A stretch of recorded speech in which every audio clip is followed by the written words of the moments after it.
Salam à tous.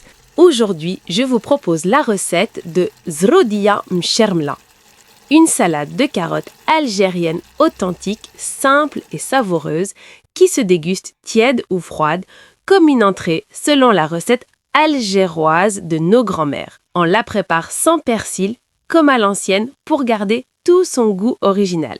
C'est un incontournable pour votre table de Ramadan 2026. Suivez-moi. Pour cela, j'ai un piment rouge sec que j'ai fait bouillir 2 minutes pour l'assouplir.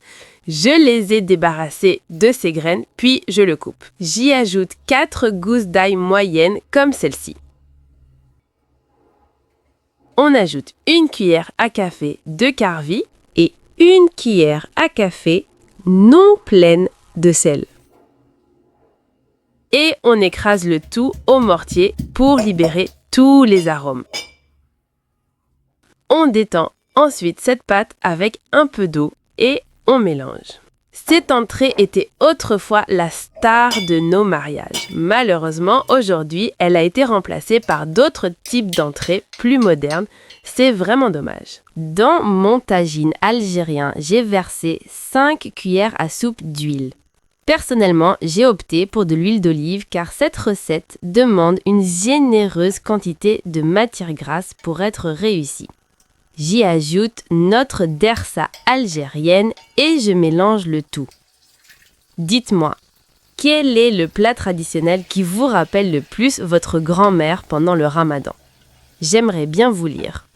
Ensuite, on ajoute seulement 1 cuillère à café de poivre rouge et on mélange. Ensuite, j'ajoute 1 cuillère à café de notre dersa algérienne au poivron rouge. Pour une touche de piquant, j'ajoute 2 piments secs felfeldris. C'est ce qui va donner tout le goût à notre zrodia mchermala. Je mélange le tout et je laisse mijoter à feu très doux, juste le temps de couper mes carottes. Ici, j'ai 500 g de carottes. J'ai choisi de belles carottes et de petite taille, bien tendres et juteuses. Malheureusement, je n'ai pas trouvé mieux que celle-ci sur le marché. Sachez mes amis que le secret d'une bonne zrodia mchermala réside dans le choix d'une qualité de carottes tendres et fraîches. Ensuite, je les coupe finement. L'objectif est qu'elles cuisent rapidement tout en gardant tous leurs bienfaits comme à l'ancienne. Ensuite, je mets mes carottes, je mélange bien pour qu'elles s'imprègnent de toutes les saveurs. Comme vous voyez, je n'ai pas fait bouillir les carottes au préalable. C'est ça la vraie méthode d'autrefois. Tout en les cuisant directement dans la sauce pour qu'elles gardent tout leur goût. Et pour le goût, c'est vraiment un pur délice, je ne vous dis pas. N'oubliez pas de me laisser un j'aime et un petit commentaire. Puis, on laisse notre carotte bien revenir. On mélange délicatement.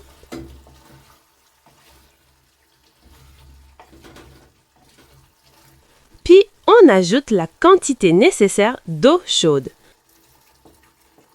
Comme vous voyez, je couvre juste les carottes.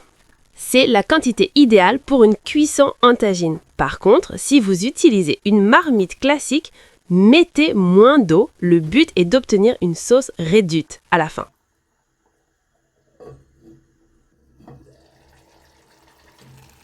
Comme vous voyez, nos carottes sont parfaitement cuites.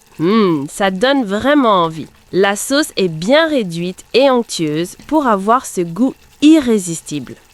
Maintenant, j'ajoute la touche finale. 2 cuillères à soupe de vinaigre et on éteint le feu. C'est ce petit secret qui va équilibrer les saveurs à notre zrodia mchermela.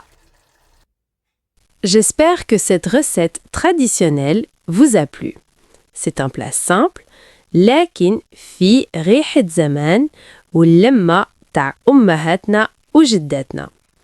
وصحفتكم.